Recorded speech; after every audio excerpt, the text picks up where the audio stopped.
Assalamualaikum warahmatullahi wabarakatuh. Waalaikumsalam. Alhamdulillah, alhamdulillahirabbil alamin. Wal 'aqibatu lil muttaqin wa la 'udwana illa 'alal zalimin. Wassalatu wassalamu ala asyrafil anbiya wa khatamil mursalin sayyidina wa nabiyyina wa maulana Muhammadin wa ala alihi wa sahbihi ajma'in. Subhanaka la ilma lana illa ma 'allamtana innaka antal alimul hakim. Rabbi shrah li sadri wa yassir li amri wahlul 'uqdatam min lisani yafqahu qawli wa saddid lisani wa hdil qalbi bihaqqi sayyidina Muhammadin sallallahu alaihi wasallam. Amma ba'du, fa ya ayyuhal hadirun wal hadirat, segenap para jamaah dan DKM Masjid Cibidan, Bapak Ibu yang mudah-mudahan malam ini malam ke-21 bulan suci Ramadan 1445 dan mendapatkan anugerah maghfirah dari Allah Subhanahu wa taala, dan juga kita mendapatkan cucuran rahmat sehingga malam ini menjadi malam yang salah satu malam yang terbaik bagi kita semua. Salawat dan salam tak lupa senantiasa kita coba limpahkan kepada junjungan kita baginda Nabi besar Muhammad sallallahu alaihi wasallam beserta seluruh keluarganya, para sahabat dan pengikutnya hingga yaumil qiyamah. Mudah-mudahan kita semua yang hadir di sini tergolong daripada umatnya yang telah mendapat syafaat dari baginda Rasulullah sallallahu alaihi wasallam. Amin ya rabbal alamin. Hadirin yang dimuliakan oleh Allah Subhanahu wa taala, salah satu atau bahkan mungkin satu-satunya ayat di dalam Al-Qur'an yang bulan puasa menjadi ayat yang penting, bahkan primadona, sering diulas, sering dibahas, yaitu ayat tentang perintah wajibnya puasa. Surat apa ini? Surat Al-Baqarah, surat 2 ayat 183. Sampai hafal ya? Ayatnya apa pasti ya? Terjemahnya juga masih hafal ya? Tujuan dari berpuasa di ayat ini berarti di ujungnya apa? La'allakum tattaqun, supaya kalian bertakwa. Beda kan? Supaya kalian bertakwa dengan supaya menjadi orang yang takwa. Sama atau beda? Supaya kalian bertakwa dengan supaya kalian menjadi orang yang bertakwa. Sama atau beda? Beda. Kalau kalimatnya la'allakum minal muttaqin misalnya, kalau kalimatnya minal muttaqin, baru ini artinya orang yang takwa. Kalau bunyi ayatnya begini Pak, Bu, itu seperti mungkin Allah memberikan jaminan atau garansi orang yang puasa pasti jadi orang yang bertakwa. Tapi bukan itu tujuan puasa. Di sini pakainya tattaqun, di sini pakainya fi'il. Jadi dari ayat ini ada 3. Ini pertama fi'il. Fi'il berarti kata kerja ya. Nah, kata kerja ini sifatnya aktif atau pasif? Aktif ya, berarti ini aktif ya. Jadi orang yang berpuasa belum pasti atau belum tentu jadi orang yang takwa. Belum tentu dan belum pasti. Cuma harapan Allah dengan kalian berpuasa di bulan Ramadan, kalian satu aktif bertakwa. Buktinya malam ini kita hadir. Yang di malam-malam selain Ramadan kita sedang tidur. Berarti kan aktif, Pak. alhamdulillah saya kira peserta iktikaf bakal sedikit, ternyata nih membludak 1000 berapa ini? Ada door prize ya? Door prize. Jadi harapan Allah itu Pak, kita bertakwanya secara aktif, menjemput bola, jangan menunggu. Nah yang kedua, ini namanya fi'il apa? Ada yang pernah belajar bahasa Arab nggak? Bukan yang di luar kepala bahasa Arab. Fi'il mudhari, betul Pak. Masya Allah ya. Fi'il mudhari'un. Fi'il mudhari itu kalau dalam bahasa Inggrisnya ya kayak present and future tense. Jadi la'allakum tattaqun, supaya kamu bertakwa sekarang di bulan Ramadan, gitu ya. Fi'il mudhari menunjukkan sekarang dan masa yang akan datang, sampai yang akan datang. Jadi harapan Allah itu bertakwanya nggak cuma di Ramadan. Sorry itu saya, kalau di Ramadan hampir semua orang bisa meningkatkan takwa. Buktinya traffic orang ke masjid selama Ramadan meningkat. Meningkat, apalagi malam pertama. Malam pertama terawih Pak. Sekarang di sini sampai berapa sholat udah? Masih ada kemajuan ya Mas. Yang maju tapi barisannya bukan jumlah. Tapi masih banyak, yang masih itu masih ada dan lebih banyak daripada bulan biasanya. Setuju kan? Walaupun memang sudah berkurang, tapi lebih banyak. Traffic orang pegang Quran di bulan Ramadan. Banyak kan? Banyak. Ya, pokoknya pegang dulu lah. Masalah nanti bacanya berapa ayat atau baca itu nanti pegang. Itu meningkat Pak. Nah, kenapa di Ramadan bisa? Karena kita bareng-bareng, sama-sama. Kalau bahasa anak sekarangnya mestaku, semesta mendukung. Ya kan? Sekarang ini Ramadan 29 atau 30 hari dengan nanti puasa Syawal 6 hari, mana yang lebih berat kita kerjain? Syawal ya, sepakat ya. Padahal cuma 6 hari. Dan itu pun bebas lagi, bisa milih. Pokoknya dalam range 30 hari Syawal itu bebas mau dimanapun. Kenapa berat? Karena nggak bareng-bareng. Kita lagi puasa sendirian, di rumah ada yang makan opor, yang pesen mie ayam, berat. Nah, makanya maksudnya Allah, kalau bertakwanya cuma di Ramadan, semua bisa Pak. Ya walaupun nggak semuanya banget. Tapi bisa kita bertakwa di bulan Ramadan karena memang momennya dan waktunya itu tepat untuk kita sama-sama. Nah, tantangan berikutnya itu justru setelah Ramadan. Makanya ada puasa Syawal 6 hari itu tuh untuk menjaga supaya ketakwaan kita di Ramadan tidak langsung loss gitu aja gitu. Makanya saya agak kurang setuju dengan tagline Idul Fitri itu meraih atau menjemput kemenangan. Ya, memang nggak sepenuhnya keliru gitu ya, tapi orang biasanya kalau udah menang itu kan agak-agak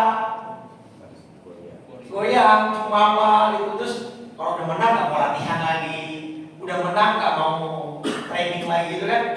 Kalau dalam konteks olahraga di Ramadan juga begitu. Wah udah menang puasa, ya besok nggak usah puasa lagi. Udah menang baca Quran, ya besok nggak usah baca lagi. Jadi ada indikasi ke arah sana kalau pakai bahasa begitu. Nah, jadi harapan Allah yang kedua dengan kalimat takun, supaya kalian bertakwanya jangan cuma di bulan Ramadan, tapi juga di bulan-bulan setelah Ramadan. Nah, ini ya. Jadi pertama aktif, terus di masa yang akan datang. Nah, ini fi'il mudhari juga memiliki makna al-istimrar.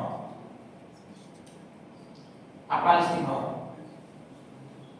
Berkesinambungan atau berkelanjutan, ya, sustainable. Jadi yang kemudian bahasa kita kemudian menjadi istiqomah. Iya. Dan ada hadis tuh. Ini juga di Ramadan biasanya banyak fenomena. Malam pertama, hari pertama tuh baca Quran 2 juz, 3 juz bisa Pak. Sehari kali atau 1 juz lah. Tapi mulai malam kesini nih, itu udah mulai agak menurun sampai nanti di 10 malam terakhir nih saingan masjid itu banyak Pak. Ya, yang beli diskon itu, ya. Jadi saingan Quran itu juga udah banyak gitu, Pak. Pasar-pasar tradisional, supermarket dan lain sebagainya. Gitu. Jadi ada hadis begini. Atau saya mau tanya dulu nih, amal ibadah kita nih itu lebih baik sedikit tapi sistem berkelanjutan atau banyak tapi bolong-bolong? Nah, kalau perbandingannya begitu, dikit tapi istiqomah. Tapi kalau perbandingannya dikit istiqomah dengan banyak istiqomah, itu baru apple tuh kan. Kalau yang tadi kan kayak apple tuh, yang satu kayak istiqomah, yang itu istiqomah, tentu baik yang istiqomah gitu ya. Dan itu memang ada hadisnya. Apa kata Nabi? Innallaha yuhibbu amalan wa in qalla. Sesungguhnya Allah Subhanahu wa taala itu suka terhadap sebuah amal yang kalian kerjakan wa in qalla, meskipun sedikit asal berkelanjutan bagi. Jadi baca Quran misalnya, Bismillahirrahmanirrahim, 1 ayat sehari, bukan 1 juz sehari. Alif lam mim, shadaqallahul azim. Misalnya nih, untuk menjaga di Ramadan kita baca Quran, supaya lepas Ramadan tetap baca Quran, dia punya program one day one ayat misalnya. One day one, bukan one day one juz. Boleh kan? 1 hari 1 ayat boleh kan? Boleh. Besok lanjutin lagi. Bismillahirrahmanirrahim. Dzalikal kitabu la raiba fihi hudan lil muttaqin. Shadaqallahul azim. Boleh kan? Boleh, cuman kalau dia masih punya pikiran, nanti kan lama-lama berpikir ya, saya baca sehari saya kapan katanya gitu. Tapi kan untuk memulai it's okay gitu, daripada tidak. Serius Pak, orang yang membaca Quran itu berkahnya luar biasa, ya, kemuliaannya luar biasa. Jangan dianggap remeh, jangan dianggap enteng gitu ya. Karena dengan Quran semuanya akan menjadi berkah gitu ya. Nah, jadi dengan 3 makna takwa menurut bahasa ini Bapak Ibu, kita bisa menyimpulkan bahwa puasa suci bulan puasa di bulan Ramadan ini, puasa niatnya Allah itu ingin menggembleng ketakwaan kita supaya takwanya nggak cuma di Ramadan, bahkan 11 bulan setelahnya. Di situ rencana Allah sebenarnya. Nah, cuma kan sangat disayangkan kita hanya menganggap bulan ibadah itu hanya di bulan Ramadan. Nah, ini yang kemudian bisa kita nanti evaluasi diri kita masing-masing. Oke, sekarang begini. Takwa itu ada berapa unsur, Pak? Takwa itu ada berapa unsur? Untuk memenuhi takwa itu ada berapa unsur? Ada 2. Apa? Bukan. Jadi orang bisa dinamakan bertakwa atau bisa dianggap bertakwa kalau ngapain? 2 hal itu. Ayo, yang bisa langsung dapat door prize tadi kan? Apa door prize ya Pak? Umroh ya? Apa? Imtithalul awamir. Apa imtithalul awamir? Menjalankan perintah. Terus yang kedua? Nah, ijtinabun nawahi. Ya, menjauhi larangan. Oke, sekarang saya mau tanya Pak, mana lebih sulit antara menjalankan perintah atau meninggalkan larangan? Dua-duanya sulit ya, berat. Cuman ini kan untuk perbandingan, harus ada yang lebih. Mana yang lebih sulit? Nah, sekarang pertanyaan ini, ada nggak orang yang rajin sholat tapi dia masih maksiat? Ada? Ada. Gitu ya, tapi kalau jamaah buncit sih insya Allah enggak ya. Kalau dilihat dari wajahnya insya Allah ahli surga semua ya. Ya vibes-nya ini terasa gitu sampai sih. Biasanya isi kajian di mana-mana gerak, panas, di sini adem. Terus pertanyaan kedua, adakah orang yang sudah haji berkali-kali, umroh puluhan kali, tapi dia masih melakukan dosa. Nah, maka gini Pak, puasa dalam konteks puasa nih, ada hadis kan, rubba sha'imin laisa lahu min siyamihi illa al-ju' wal 'atash. Berapa banyak orang yang puasa tapi dia nggak dapat pahala, yang dia dapat apa? Apa penyebabnya? Kenapa puasanya tidak bernilai? Nah, karena at the same time dia masih melanggar larangan. Puasanya perintah nih, oke dia kerjain puasa, tapi sambil puasa sambil ngomongin orang, sambil puasa sambil menghibah, memfitnah, atau bahkan hal remeh, sekedar melihat yang apa ya, yang haram, yang tidak. Makanya kalimat ghaddul basar yang dalam surat An-Nur itu ya butuh absarhum, menundukkan, itu bukan literally menundukkan pandangan kita tundukin begitu Pak. Nah sekarang anak-anak sekarang main HP kan tunduk palanya Pak. Bener ya? Kalau sekarang tadi yang dilihat di HP hal-hal yang haram, Ustaz saya udah menundukkan pandangan kok. Padahal yang dilihat perempuan joget-joget dan segala macam. Kan bukan itu kan maknanya kan. Berarti yang dimaksud adalah menjaga pandangan. Nah maka kalau kita puasa sekedar maaf nahan lapar dan haus, anak kecil juga bisa. Anak kita yang SD kelas 4, 5, 6 bisa nggak puasa full? Bisa. Bahkan kalau mungkin mau dibandingkan puasa kita dengan puasa mereka, berkualitas siapa? Mungkin berkualitas puasa mereka, karena mereka tidak ghibah, tidak ngomongin orang anak kecil gitu kan, tidak melihat hal-hal yang haram. Itu Pak. Nah, jadi bahwa takwa itu penekanannya ada pada meninggalkan larangan. Ini maksud puasa. Kan gitu. Puasa itu kan sangat intim Bapak Ibu, antara kita dengan Allah. Saking intimnya makanya Allah bilang fa innahu li, dalam hadis qudsi, puasa itu buat aku, wa ana ajzi bihi, dan hanya akulah yang tahu berapa besar pahalanya. Untuk sebagai ilustrasi kasar saja, sholat jenazah, tahu sholat jenazah? Berapa rakaat sholat jenazah? Ini yang jawab gua berarti tadi belum tidur. 4 kali tak? Tahu pahalanya dalam hadis Muslim? Satu kirat itu seperti belajar balik Uhud, satu gunung Uhud. Bayangkan untuk sholat jenazah yang levelnya fardu kifayah saja, itu pahalanya sebesar. Kalau kita lihat dalam konteks lebaran nanti, ada nggak perusahaan atau lembaga atau instansi yang ngasih THR atau bingkisan lebaran segede gunung Uhud? Ada bingkisan lebaran segede gunung Uhud. Paling banter kan satu dus kecil loh. Isinya paling apa tuh? Apa nastar, marja, begitu nastarnya, solasinya susah banget dibuka lagi. Ujungnya mana? Pengalaman gak ada temen-temen Pak. Gak ada yang kasih segede gunung Uhud. Terus kata Nabi, kalau dia mengiringi jenazah sampai ke pemakaman, dapat lagi berapa? Nah, 1 kirat lagi, 1 gunung lagi. Makanya mithla jabalaini 'azimain, seperti mendapat 2 gunung besar, kata Nabi. Kalau dia ikut menyolatkan sekaligus ikut mengatakan. Coba bayangin kalau sampai nemenin di dalam. Nah, ada yang mau ya Pak. Maksud saya gini, untuk level yang fardu kifayah saja pahalanya sebesar itu. Gimana yang fardu ain, sholat 5 waktu berjamaah di dalam masjid di bulan Ramadan? Gimana yang puasa tadi, yang memang benar-benar secara rahasia intim antara Anda dengan Allah. Kenapa saya bilang intim? Karena memang nggak ada yang tahu.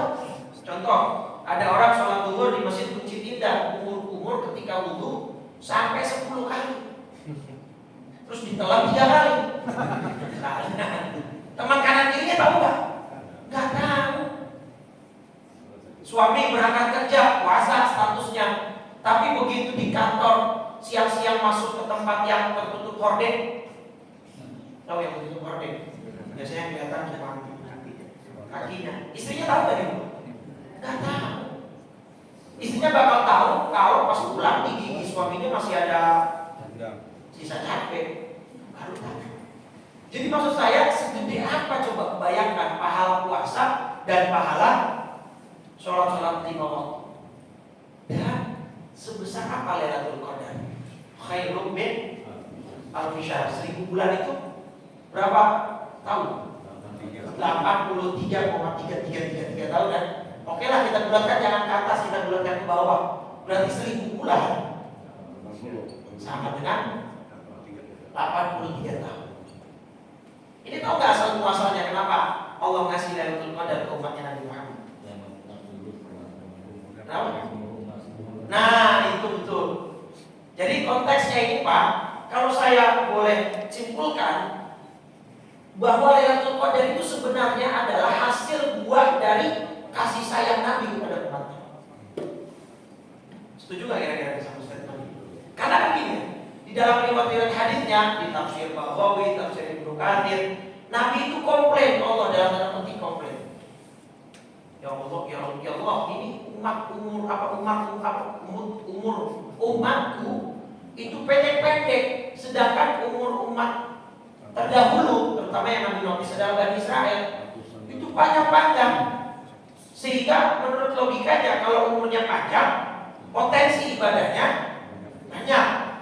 Gitu kan? Kalau ibadahnya potensinya banyak, pahala yang dibawa banyak. Nah, umur umatku ini cuma antara berapa? Dalam hadis kata bayi nasib itu seperti antara 60. Udah gitu sekarang lagi ngetren lagi 60. Iya, Kemenkes kan merilis data katanya sekarang anak-anak umur seumuran saya nih Pak, 30, 31, 32. Itu banyak yang rentan kena diabetes. Banyak sekarang umur udah darah, udah ini segala macam. Jadi itulah kematian kan yang mengenal umur ya. Jadi bisa Bapak Ibu yang tua atau saya yang belakangan. Ya ini benar-benar gak ketahuan lah. Bahkan ada kasus nggak? Bapak pernah lihat ya kasus istrinya sakit, dirawat di rumah sakit, yang rawat suaminya. Begitu pengumuman di masjid, yang mati malah suaminya, istrinya malah sehat. Ada kasus begitu? Ada ya Pak. Padahal yang orang-orang udah secara hopeless, ini kayaknya istrinya lewat ini. Misalnya begitu ya. Nggak tahu malah yang survive istrinya, yang mati malah suaminya. Kenapa suaminya mati? Dia kaget ternyata lihat rumah sakit. Akhirnya kena heart attack ya, kena serangan jantung. Bisa aja. Gitu ya. Jadi maksudnya ini yang anomali malah kemarin ada kasus saya lihat di sosmed itu seorang miliarder namanya Angela Chow Pak, dari Amerika Serikat. Apa lihat beritanya? Dia ini seorang miliarder asal Amerika Serikat, perempuan. Saking kayanya dia punya private property 900 hektar. 900 hektar private property dia. Ada rumah dia, rumah pembantu, rumah tamu, punya danau pribadi, punya lapangan golf pribadi dalam area 900 hektar itu. Yang lucu begini, ketika dia mau pulang dari menyambut atau pesta dengan teman-temannya di rumah tamu, dia mau ke rumah pribadi. Dia pakai Tesla Pak, mobil yang autopilot, yang tanpa driver. Karena dia lagi mabuk, salah pencet mode Pak. Harus dia pencet mode-nya untuk maju, ini malah mundur. Masuklah dia ke danau. Nah, anomalinya di sini. Dia naik mobil yang mewah, yang bahkan super canggih keamanannya. Jadi sekali sudah di lock, sudah dikunci, itu kaca nggak bisa pecah. Jadi ya tujuan utamanya untuk mensecure keamanan di dalam penumpangnya gitu ya. Bahkan katanya kalau pakai senjata taktis militer aja nggak tembus itu, karena saking canggihnya. Tapi justru gara-gara itu teman-temannya dan yang mau nolong dia nggak bisa pecahin kaca itu, nggak bisa buka, akhirnya dia mati di dalam, tenggelam. Coba bayangkan, sistem yang didesain untuk menyelamatkan orang di dalamnya, malah justru gara-gara sistem itu mungkin Pak, yang kalau dalam konteks kekiniannya kita aplikasikan ke ayat Quran, surat An-Nisa ayat 78. Yang apa ayatnya? Wa aynama takunu yudrikumul mautu walau kuntum fi burujin musyayyadah. kematian akan tetap mendatangi meskipun kamu berada dalam benteng yang tinggi dan kokoh. Nah, kan tesnya itu kan kokoh banget. Mungkin kalau pakai senjata taktis militer pun dia gak kompat, tapi justru gara-gara itu dianya malah itu kalau sudah datang idza jaa ajaluhum la yastakhiruna sa'atan wa la yastaqdimun. Kalau sudah datang waktunya gak bisa dimajukan, gak bisa di. Nah, jadi kita kembali lagi ke takwa kita. Menjalankan perintah yang meninggalkan larangan lebih berat meninggalkan larangan. Buktinya Nabi Adam alaihissalam. Kenal Bapak Nabi Adam? Kalau kenal berarti usia kita udah. Nah, Nabi Adam itu pertama kali diciptakan oleh Allah, bentuk ujiannya itu bentuknya perintah apa larangan? Larangan apa? Nah, memakan buah. Namanya sebenarnya gak ada namanya Pak buahnya. Jadi dari Allah itu cuma kasih isim isyarat, cuma kasih isyarat. Hei Adam, jangan dekati pohon ini. Jadi dalam Al-Baqarah ayat 35, ya Quran surat 2 Al-Baqarah ayat 35 itu kalimatnya wala taqraba hadhihi. Nah, kalimatnya hadhihi Pak. Ya, hadhihi itu artinya ini. Jangan dekati pohon ini. Dikasih nama nggak sama Allah? Udah. Nah, penamaan full itu dari siapa? Dari setan iblis Pak. Surat 20, surat Toha ayat 120. Fawaswasa ilaihi syaitan qala ya Adam hal adulluka ala syajaratil khuldi. Jadi ini Pak, hoax pertama yang memakan korban. Benar gak? Karena kan Allah gak ngasih nama. Yang ngasih nama ini narasinya dibangun oleh siapa? Dan kalau kamu makan pohon itu kamu kekal di surga. Lah, Nabi Adam sebagai anak baru percaya sama senior dong. Ya kalau secara logika itu, secara psikologis mental, yang ngomong kan orang lama ini Pak. Orang dalam pengurus. Berarti begitu. Nabi Adam anak baru dikasih bocoran, dan kalau makan pohon ini masuk surga lu abadi tidak. Ini namanya pohon khuldi tuh. Jadi ini hoax Pak. Jadi kalau ada orang suka bikin hoax, dia sama dengan saya ngomong ya. Tapi memang begitu. Jadi yang bikin nama khuldi ini ya iblis setan. Jadi Nabi Adam lebih bisa percaya karena yang ngomong ya itu tadi orang lama. Jadi infonya A1 gitu. Infonya A1. Nah, secara zahir Nabi Adam lulus apa gagal? Secara zahir gagal. Ya walaupun kita nggak boleh nyalahin Nabi Adam. Itu kalau Nabi Adam kita diputus. Kalau Nabi Adam kagak turun ke bumi kita nggak ada Pak, nggak lahir kita. Nah ini menunjukkan bahwa Pak Bu, meninggalkan larangan itu sesulit itu. Atau misalnya gini, kalau kita pergi ke suatu daerah atau ke kampung gitu pas nanti lebaran misalnya, ada restoran biasanya bikin strategi marketing cukup unik. Dia tulis di pinggir jalan pelangnya, dia tulis jangan tengok kiri. Suka ada nggak yang strategi marketing begitu? Terus begitu kita lewat, kan jiwa penasaran kita kalau gitu ya.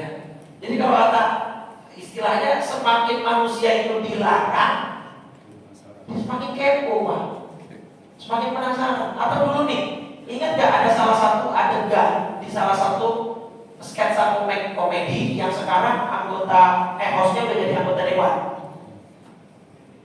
Siapa? Komeng. Ya, dulu ada sketsa komedi namanya apa? Spontan. Ingat ya? Sketsa komedi namanya spontan. Itunya. Dia ada salah satu scene Pak, ditulis apa dia naruh tim kreatifnya naruh kotak besar di pinggir jalan, tapi kotaknya ada lubangnya Pak. Di atas lubang tertulis dengan jelas jangan lihat ke dalam lubang. Jelas tuh tulisannya jangan lihat ke dalam lubang. Karena orang semakin dilarang tadi semakin penasaran, malah pada orang pada melihat, akhirnya dilempar pakai cake itu biasanya. Dilempar pakai telur, pakai cake. Nah, ini menunjukkan bahwa kita memang manusia itu sulit dilarang. Makanya penekanan takwa itu ada pada meninggalkan larangan. Nah, sekarang nih, ada hadis Muslim nomor 15. Ya, ada hadis Muslim nomor hadis 15. Ada seorang laki-laki bertanya kepada Nabi, Pak. Ini Bapak Ibu kalau mengamalkan hadis ini boleh. Gini ya. Ada seorang datang kepada Rasul sallallahu alaihi wasallam, ya, nanya, "Ya Rasul, kalau saya satu sholat 5 waktu, 2 puasa Ramadan, 3 yang halal saya bilang halal, ya, 4 yang haram saya bilang haram." Artinya saya tinggalin. Walam azid ala dzalika syai'an. Dan saya gak mau nambah ibadah yang lain. Nangkep gak maksudnya? Dia nanya, "Ya Rasul, saya mau sholat 5 waktu nih, saya puasa Ramadan, yang halal saya bilang halal, saya kerjain, yang haram saya bilang haram, saya tinggalin. Tapi saya gak mau nambah dengan ibadah yang lain." Maksudnya gak mau nambah ibadah dengan ibadah yang lain apa? Dia gak mau yang sunnah. Dia hanya mau mengandalkan yang wajib. Tapi poinnya di sini, Pak. Wa haramtul haram. Yang haram saya tekan. Angka maksiat dan dosa saya tekan, saya kurangi, saya minimalisir sekali. Pertanyaannya cuma satu, adkhulul jannah? Saya bisa masuk surga dengan skema ibadah begitu? Yang wajib doang, yang sunnah enggak saya tambahin. Tetapi poinnya saya meninggalkan semua yang haram. Nah sekarang pertanyaan dia, saya bisa masuk surga nggak ya Rasul? Jawab Nabi, nah, kamu bisa masuk. Gitu ya. Kenapa begitu Bapak Ibu? Karena di dalam hadis lain Bukhari Muslim, karena hadisnya begini, "Manahaitukum an syai'in fajtanibu." Apapun yang aku larang, tinggalkan semua. Tapi wa ma amartukum bihi fa'tu minhu mastata'tum. Kalau perintah kerjakan semampunya. Ada kalimat mastata'tum. Contoh, sholat wajibnya berdiri atau duduk? Tapi kalau berdiri nggak mampu, sakit, uzur dan lain sebagainya, boleh duduk. Duduk nggak bisa, tidur. Tiduran. Kalau tidur kan jadi sholat. Tiduran berbahan. Dan sudah sampai batas titik dia memang nggak bisa melakukan apa-apa, ya tinggal di sholat. Sholat zuhur berapa rakaat? Saya kerjain 2 boleh? Saya kerjain 2 boleh? Boleh. Tapi ada bintang kecil kan? Term and condition apply. Syarat dan ketentuan berlaku ya. Kalau di rumah nggak boleh kan? Tapi bolehnya dalam keadaan safar. Puasa wajib, tapi ada nggak golongan yang boleh tidak berpuasa? Nah maka yang namanya perintah itu bisa memasukkan yang namanya rukhsah. Apa rukhsah? Ya tadi keringanan, diskon dan lain sebagainya. Larangan nggak ada rukhsahnya, nggak ada diskonnya larangan. Misalnya gini, Ustaz, anak muda oke lah, sinanya bisa saya tinggalin, tapi saya peluk-peluk sebentar aja, boleh? Keringanan itu diskon, dispensasi, cium-cium sebentar aja.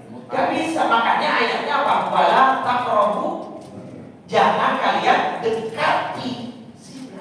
Zinanya haram ya, muqaddimah pendahuluannya semuanya ya juga haram. Atau khamar, hadisnya apa? Qaliluhu wa kathiruhu haram, dikitnya maupun banyaknya haram. Jadi buat obat. Buat obat. Kalau larangan itu sifatnya total, harus ditinggalkan semua. Makanya konsep dalam Islam itu takwa itu penekanannya apa? Ada pada meninggalkan larangan. Jadi bukan hanya fokus untuk mengerjakan perintah saja.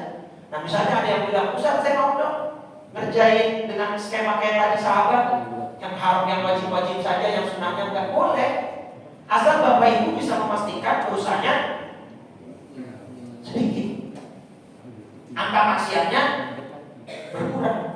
Nah sekarang di sini siapa yang ngaku dosanya sedikit? Bapak-bapak ini pertama. Kalau ada yang ngaku dosanya sedikit, saya siap cium tangan pulang balik, saya siap. Tapi Tapi kan kita semua ngaku, ya kita muhasabah, kita evaluasi, kekurangan kita banyak, dosa kita banyak. Nah, makanya kita nambahnya dengan yang sunnah. Karena memang itu konsep ibadah sunnah itu untuk menambal kebocoran-kebocoran dari ibadah kita yang masih kurang, masih ini. Gitu Pak ya.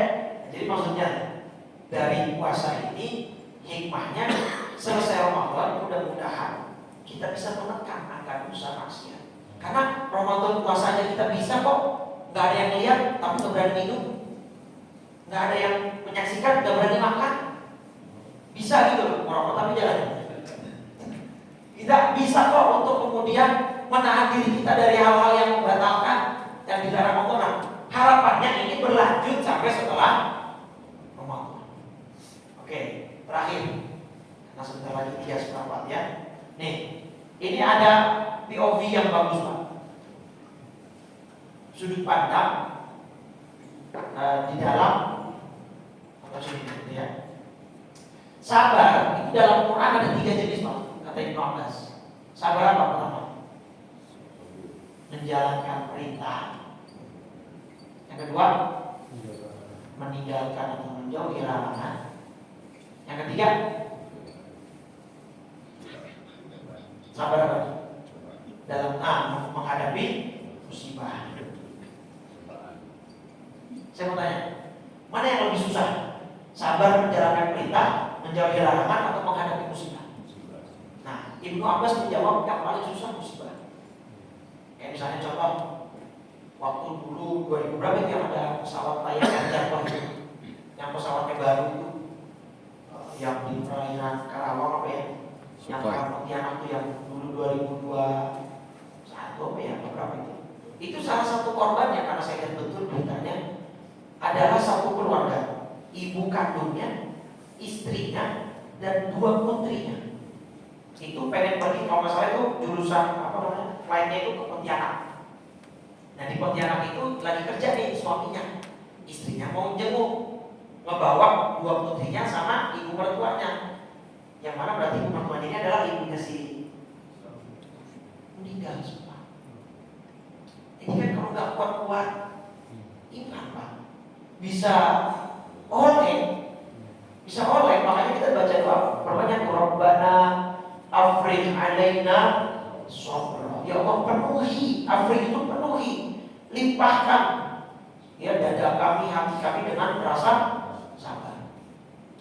Itu ada 15 yang paling besar itu sabar menahan atau menghadapi musibah. Pahalanya itu 900 kali lipat. Yang ini 600, yang ini 300. Kata Ibnu Abbas urutannya begini Pak. Kata Ibnu Abbas urutannya seperti ini. Tapi kata Imam Ali bin Abi Thalib enggak. Yang paling sulit itu meninggalkan larangan. Ini menurut Imam Abi Thalib ini yang 900 kali lipat. Yang ini yang 600. Ini yang 300. Jadi enggak, terbalik. Ini yang 600 Pak kalau menurut Ali. Yang paling ringan justru menghadapi musibah. Jadi dibalik sama Imam Ali bin Abi Thalib. Cuma beda sudut pandang. Kenapa? Kata Imam Ali, alasannya begini Pak, cukup logis. Kalau yang punya musibah, setiap orang itu punya jatah masing-masing. Mohon maaf, yang muslim dapat musibah, yang non muslim bisa dapat musibah? Bisa. Yang muslim mati, yang non muslim? Yang muslim bisa bangkrut, pilot bisnisnya, yang non muslim bisa. Jadi setiap orang itu ada jatah musibahnya masing-masing. Selama dia hidup, pasti dia punya musibah. Nah, jadi kata Imam Ali bin Abi Thalib, ya sahabat sekaligus menantu Nabi, berarti kalau orang menghadapi musibah itu ada semacam alasan untuk dirinya bisa lebih menerima. Aduh, istri saya meninggal tadi, tapi tidak apa-apa lah, istri tetangga saya itu meninggal dulu. Jadi ada kayak perasaan senasib karena punya jatah musibah masing-masing. Itu alasan pertama. Kenapa musibah itu paling rendah kata Imam Ali. Kenapa yang paling berat meninggalkan sabar, meninggalkan larangan? Nah sekarang ini Pak kita analisa. Di dalam Islam kalau melanggar larangan itu ada denda atau sanksi administratif. Namanya apa? Kayak misalkan nih puasa, kalau siang hari di bulan Ramadan hubungan suami istri, haram nggak? Dosa nggak? Nah, suruh bayar apa? Kafarat. Bukan kafarat namanya. Kalau dalam haji konteksnya melanggar larangan bayarnya apa? Nah itu kan suruh apa nyembelih segala macam. Kayak yang puasa ya. Jadi ada tuh beberapa aturan yang kalau melanggar larangan ada sanksi administratifnya. Kalau hadis yang Nabi agak ketawa lebih lebar itu kan yang hadis ada orang datang ke Nabi, ya Rasul, Qatina, Imra'atina, Ramadan ya Rasul, saya mati dosa gede ini kenapa? Ini siang-siang Ramadan saya hubungan sama suami istri saya. Oh ya udah. Apa pertama? Aktif rokobah, bebasin budak. Saya nggak punya duit ya Rasul. Gitu ya. Oke, sekarang puasa berapa? 2 bulan syahrain kata dia. 2 bulan berturut-turut kata dia. Saya penyakitan ya Rasul. Nah, udah tahu begitu, yang ketiga lagi. Terus yang ketiga, kata Nabi At'im, yang berikan makan kepada siti dan miskin, 60 orang miskin. Ya Allah, saya nggak punya duit ya Rasul. Nabi pulang tuh, ngambil kurma di dalam keranjang isinya 60 untuk 1 orang diberikan 1 orang miskin. Kata Nabi ini bayarkan kafarat kamu. Ya Rasul, ayah kafari ini harus saya berikan ke orang yang lebih miskin dari saya? Ya iya dong. Kata dia, wallahi demi Allah saya yang paling miskin di kampung. Kata Nabi udah makan sama keluarga udah sebenarnya. Kalau kata bahasa anak sekarang ini orang udah banyak pak. Iya miskin bertiga. Udah gitu dia yang bikin dosa, Nabi yang bayarin buat dia. Itu menang banyak. Itu bahkan dalam hadisnya Nabi ketawa hatta badan tawajihu. Ketawa itu Nabi sampai kelihatan gerahaknya. Jadi Nabi jarang ketawa sampai kelihatan gerahaknya. Salah satu momennya itu. Nah, ya itu dia menang banyak. Nah kata Imam Ali dengan bukti bahwa setiap pelanggaran larangan ada bayar kafarat, dam, fidyah dan sebagainya. Sedangkan kalau meninggalkan perintah, ada nggak denda sanksi administratif? Bapak ada orang nggak sholat, ada nggak suruh bayar apa segala macam? Enggak, ya pokoknya wajib untuk mengganti sholatnya. Jadi itu dosa itu jelas. Ya. Nah, jadi menurut pandangan inilah Imam Ali bin Abi Thalib menyatakan meninggalkan larangan itu jenis sabar yang paling berat. Makanya pahalanya kata Imam Ali, meninggalkan larangan itu pahalanya 900 kali lipat. Berbeda dengan pandangan Ibnu Abbas yang menjadikan musibah atau sabar terhadap musibah itu sabar yang paling berat. Nah ini cuma beda sudut pandang aja, gitu ya. Tidak perlu dipermasalahkan sampai yang gimana-gimana, gitu ya. Baik Bapak Ibu, jadi kesimpulannya begini, bahwa kita diwajibkan berpuasa bukan hanya untuk bertakwa di bulan puasa. Kalau memang cuma bertakwa di bulan puasa, tadi yang saya bilang semua orang hampir bisa. Karena traffic orang ke masjid naik, traffic orang bersedekah naik, traffic orang untuk membaca Quran naik. Nah, tantangan sebenarnya atau ujian sesungguhnya baru akan dimulai setelah Ramadan. Makanya itu ada puasa sunnah Syawal untuk menjaga keberlangsungan ketakwaan kita supaya tidak terlalu loss bablas. Ya. Jadi supaya dijaga kesinambungannya. Itu satu. 2, bahwa takwa mencakup 2 unsur, menjalankan perintah dan meninggalkan larangan. Dan tadi kita sudah sepakat sesuai dalil-dalil yang ada bahwa meninggalkan larangan itu jauh lebih sulit daripada menjalankan perintah. Kenapa? Karena meninggalkan larangan sifatnya harus total, semuanya ditinggalkan. Sedangkan menjalankan perintah ada istilah rukhsah, ada konsep istitoah, kemampuan, tergantung kemampuan masing-masing seorang hamba. Nah maka dengan ini diharapkan mudah-mudahan selesai bulan Ramadan, takwa kita berlanjut dan mudah-mudahan sampai titik di mana kita meninggal kita masih membawa takwa itu, sehingga kita wafat dalam husnul. Banyak tuh kemarin Ramadan ada beberapa di daerah Makassar dan sebagainya, ada yang lagi meninggal lagi baca Quran di masjid, ada yang lagi mengimami sholat subuh di masjid, ada yang lagi sholat zuhur makmumnya meninggal dalam keadaan sujud terakhir. Ya kalau secara zahir itu husnul khotimah ya, secara zahir. Karena di dalam masjid, lagi sujud, sedang sholat, masalah hatinya yang terserah dia dengan Allah, urusan dia dengan Allah. Tapi secara zahir itu husnul khotimah. Kita pengen nggak meninggal gitu? Misalnya lagi sujud itu pengen, nanti subuh jam sekali. Saya kasih tahu doang. Baik Bapak Ibu, mudah-mudahan apa yang saya sampaikan bermanfaat. Masih ada waktu 10 menit kita gunakan untuk bermuhasabah dengan harapan mudah-mudahan di malam ini, malam ganjil ya, versi pemerintah malam 21 ini, mudah-mudahan kita mendapatkan kemuliaan Lailatul Qadar, kita mendapatkan cucuran maghfirah ampunan dari Allah, dan kita mendapatkan rahmat sehingga kita keluar dari bulan Ramadan bisa menjadi benar-benar pribadi yang bertakwa kepada Allah Subhanahu wa taala. Amin ya rabbal. Bismillahirrahmanirrahim.